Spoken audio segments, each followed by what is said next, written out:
Welcome to the channel and welcome. We're in the carport today. I've got some jobs to do on the dune buggy. This has to be back on the road fairly soon. My Scirocco's coming back. I've had some problems with it over the last 12 months. I've had problems with the brakes. Intermittent hard pedal, which is a bit of a problem when you come to a junction, you have no brake, you have to pump. Now, so far, the rear brake slave cylinder has been replaced, the master cylinder has been replaced, and everything's been adjusted a few times. The only thing it can be is the flexible hoses, possibly holding pressure or sucking down on themselves. I don't know how old they are. So today's job is new set of hoses. We're going to replace them. It should be a relatively straightforward job. It probably never is on this car. So I'm going to do one with close-up. I'll do the other three, and then I've got my one-man compressor-powered, what do you call it, bleeding kit, which we'll use to bleed everything off and see if that's working. There's another job to do on here, which is the rear spring plates need replacing. That'll probably be another video because I've never done that before either. So let's get set up. Just because we're using brake fluid, and you can see I've got a cap. Oh, sorry, Finn. I've just got a tray I'm going to put underneath it with some cat litter in to catch all of the brake fluid as it drains out the pipes, just to try and contain it all. But yeah, let's get on with this. You'll see, I'll show you on it. There's fantastic access to all of this. I'll show you in a minute. One good thing about this dune buggy is how easy access is to everything mechanical. So one flex is there, and the rear ones, you just want to see them there, are tagged in here, so I can get to them quite easily. So I say I'm going to do the front ones. I'll do a shot of doing one of those, and I'll swap these ones out as well off camera, and then I'll get the bleeding kit out.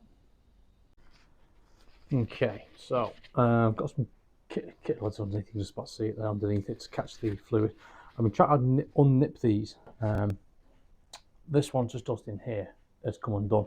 The one that goes into the slave cylinder in the front wheel isn't. So what we'll have to do, I think, rather than take the wheel brake assembly apart, is we'll cut the hose off and get a socket on it and see if that'll free it up. First thing though is to get this one out and get this brake fluid drained off. So.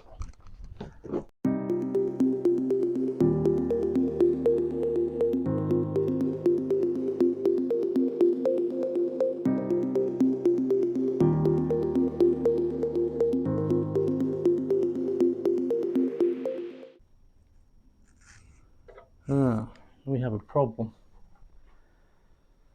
I thought the thread was on the other end because the placements I've got aren't threaded on one end. The only thread there are the dual ones. I thought it would stick out into the out the back of the master cylinder. Right, so I need to order some new ones. So I'm going to squeeze this back in then for now. I'll get some tape on that. This is not great. Right, so I've got the wrong ones there. So we're going to get this cut off. So that's my mistake. I thought the thread came out the back of the slave cylinders in the drum brakes. It doesn't. It screws in. That's my mistake. So I'll have to go and see if I can get some. I might do the back ones first. I'm going to run over to Eurocar Parts or GSF in Trafford Park, see if they've got any in. But I'll have to have a look online.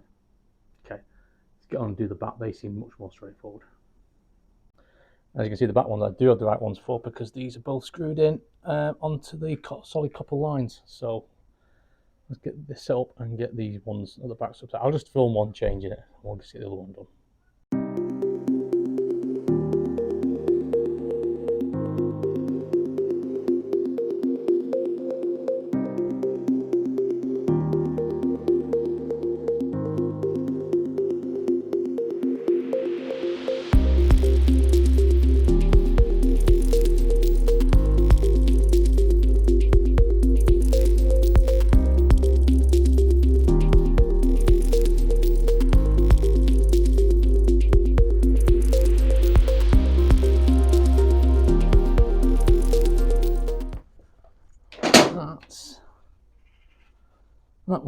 So what I'll do now is I'll just clean up all of the brake fluid that's out there. I can't bleed it until I get the parts. So I'll probably be looking at next week to finish this off. That one's in.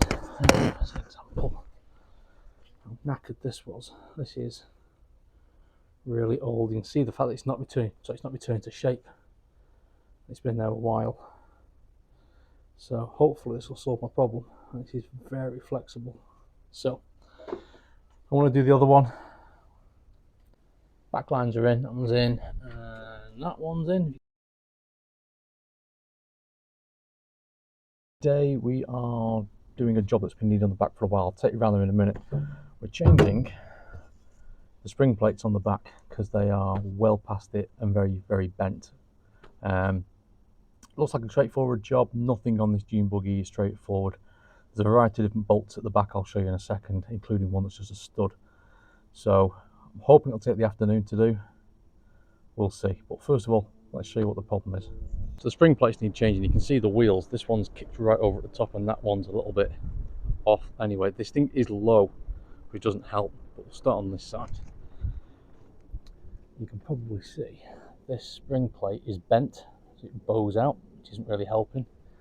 But most one, this one that's sort of wheels got kicked over.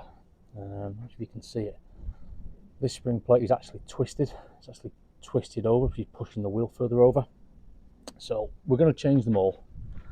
I've also got brand new bolts to do all of these, as well as on the wheel locate end, purely because none of these are strong enough. So we're going to change these. I mentioned before about the worry on one getting set off. So we've got a variety of bolts. Well, that one's just the stud. So I'm hoping it'll come out okay. If not, that might have to go back on. But first job, we need to get this jacked up, get the wheels off it, get it onto axle stands.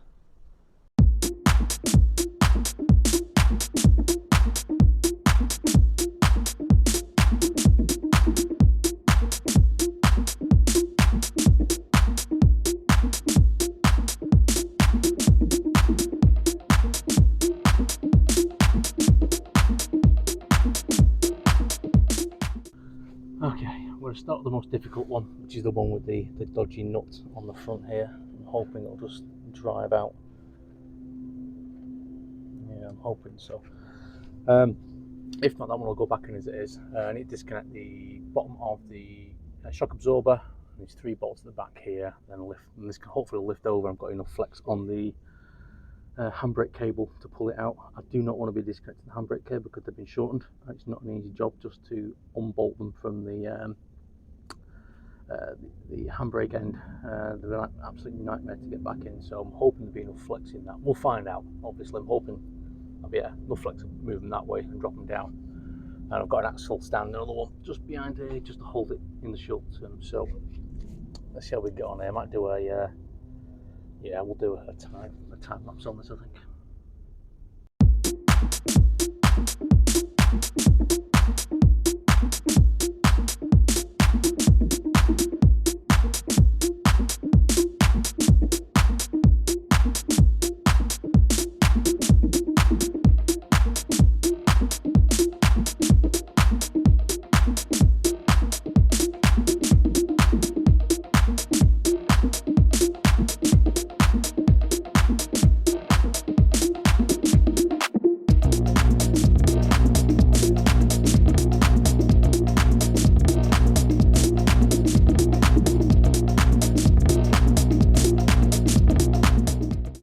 Okay, all the bolts off, surprisingly. Let me give you an idea of what we took off there. So, on the back plate, we had these. These are imperial heads. So, yeah, then I could add to that how long they should be. That's how long one of them was holding it on. These are high tensile steel meant to be. That was the one I thought I was going to struggle with. It's just a nut. Thankfully, it gave up and came out without much of a fight. The ones on the front, they were okay actually, they weren't so bad. You can see that one's been proper mauled in the middle there. All these have been replaced, by the way. The nuts aren't, but these are. I think that one's been stretched a little bit as well. Again, these are not the strength they should be. So, got it to this stage now. So the problem we've got is I'm going to have to disconnect the handbrake, aren't I? Do you know what I really wanted to do? Because I can't seem to get any extra flex in that. So, yeah, I'm going to go do that quickly. Okay, so I've loosened the handbrake a little bit more. Not fully disconnected it because it's a pain to get back through the pipe that run through to the cab. Right, next thing to do is give this a knock to release the tension on it.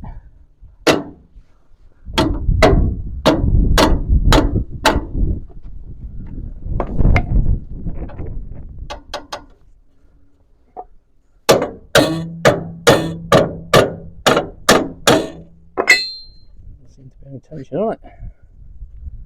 So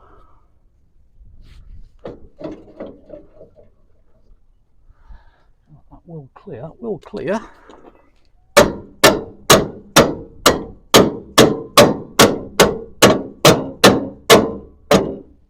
Yeah, right, I'm going to get this done then.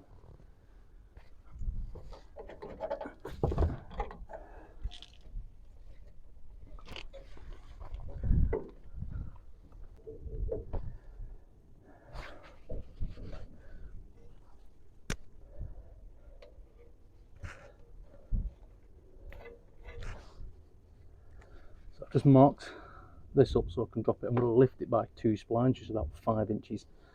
So right, I'm going to manhandle this for a little bit, so if we can get this freed, and then we can get this in and out. Hit a snag. I've built this in. There's a big lump of metal there, which is the bottom of the custom chassis rail that comes down, which the spring bar is sat on. It's the same, you can see it on the other side as well. I can't get this off because it's under tension. So I think I'm going to have to cut down there, across the bottom, and down here, try and down here, across the bottom, to get this lump out to release the pressure. Unless you can see where it's been grinding away and bumping. I know the suspension's down on this, so normally it's a bit higher. But I don't think I can release the tension off this torsion bar when that's like that. Hopefully when I cut this off, this will come back to the same size as the original Beetle one. And I can knock it, drop the tension down, and get the thing off. So I'm going to go get an angle grinder.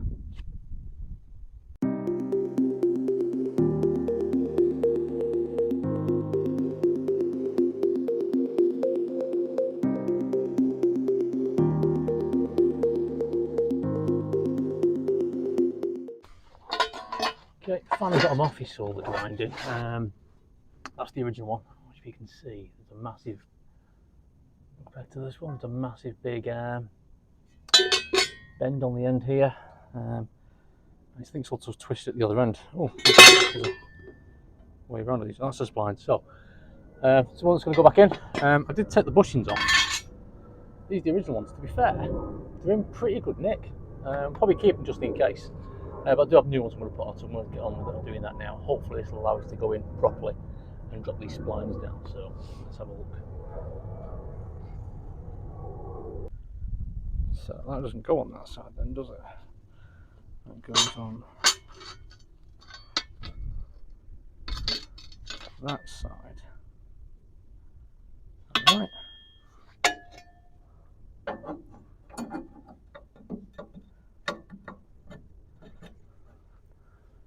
Like that, and then drop this down. That's the original level.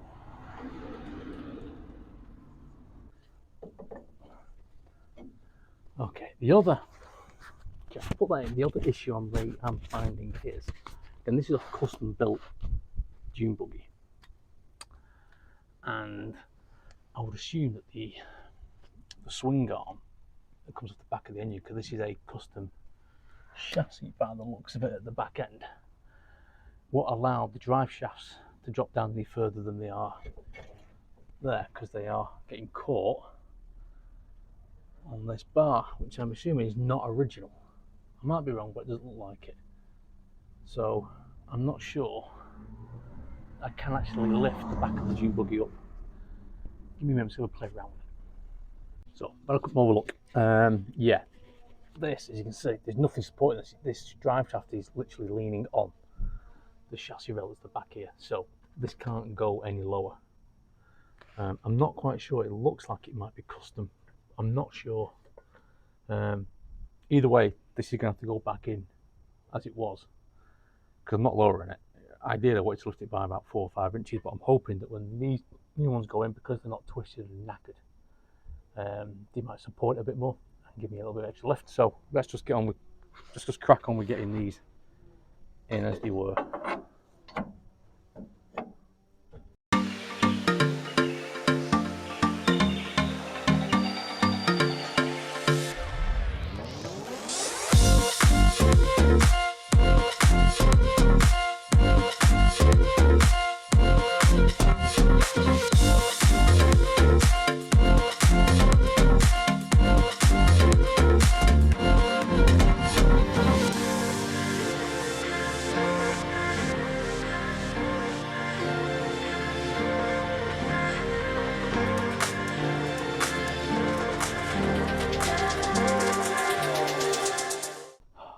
This thing's beating me. I ordered the correct bolts in to use for it to replace all the hardware, and I used the original nuts. And I thought they were a little bit tough going on because they're Nylox. Turns out they are M12 bolts nuts. These are M12s, but they have a different let's call it screw pattern. So just screw it. I'll show you. This is what they did to one of them.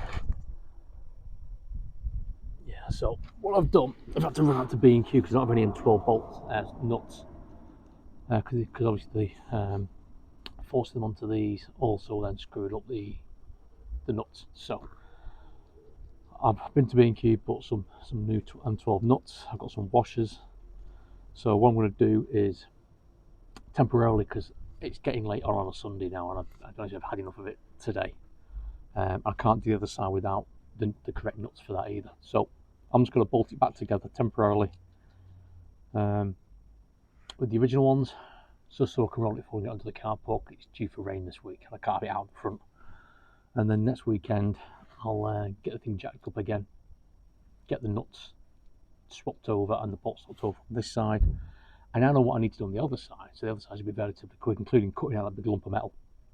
So this weekend's been a bit of a failure on two fronts. This, which I was hoping to get done, and the issues with the brake hoses on the front, which I had to order in. So next weekend's going on the weekend on this.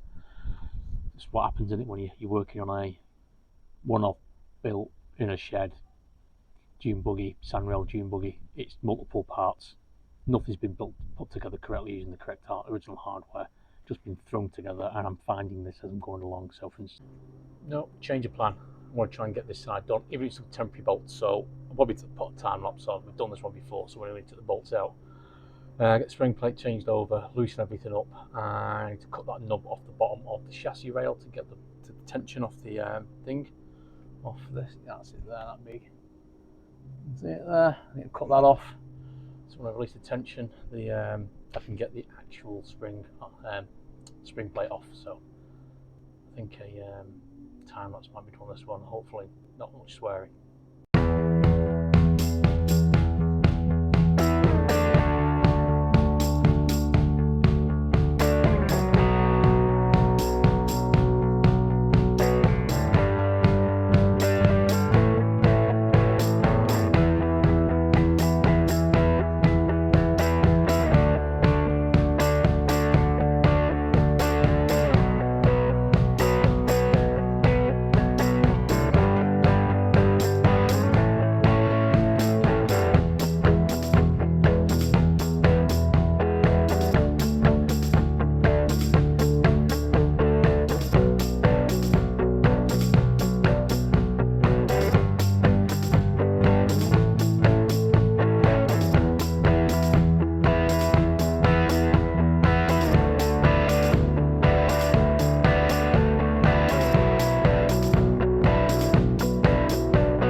this side's done. That was really quick. All the bolts came out, everything's gone back in its place.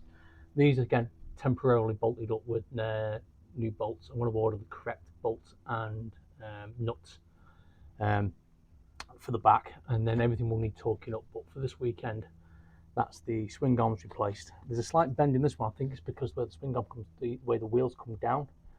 Obviously, they come down in an arc. So I'm hoping when we get the wheels on, jack it back up again, that'll straighten it up. The same on the other side, but they're nowhere near as damaged as they were. So this one is the one that came off, and you can see ever so slightly there's a buckle and a twist in it. So I'm glad they've changed these and learned something new. Right, I'm just going to put the wheels back on it, get it back on the ground, and then next weekend we'll change the bolts, finish the brakes off. Yeah. Okay, so we've been doing this now. It's back on its tyres. You can see that one is now nice and straight. It was really leaning over. This one again was a little bit out of line, but it's still slightly over. But I'll have a look at that. It's my driveway is not flat, doesn't help. It's not been for a run yet. You can see this spring plate now is nice and straight. There's no bends in it, and this one is also nice and straight. So, quick review what I've been up to this weekend. Did the brakes on the back, the new hoses. The front ones I reordered because I ordered the wrong hoses for that. I've got a Beetle 1500 front end by the looks of it, so different connector into the slave cylinders that are in the drum brakes. So I've ordered those. Set to the spring plates on the back. They've gone okay. I had to cut a section of the chassis off a little bit to allow to get the spring plates off and allow more up and down motion on them. Probably the reason why they're twisted, because they're hitting this hard edge. They went in okay. I've got to change the bolts. The ones that are on it are not the correct tensile strength. The ones I did buy have a different screw thread on them, so the bolts wouldn't work. So I've got to order some new bolts and some bolts and some nuts for the back. So that's where all this weekend. It's a big update on this. I need to get this back on the road to get it over to my garage for when the Shrocco comes back. That lives in the carport and this lives in the garage. So again, thanks for watching if you made it this far. Again, I'm not showing you how to do stuff. I'm just showing you what I'm getting up to with my project vehicles and how easy it is to work on. This side took me ages to do. It took me 2 hours to get this side done for the spring plate. The other side took me 30 minutes to sort out, just because I knew what I was doing. So hopefully it'll be useful. Hopefully you enjoy watching. If you have, thanks for watching. And we'll do an update next weekend to finish the job off. Cheers.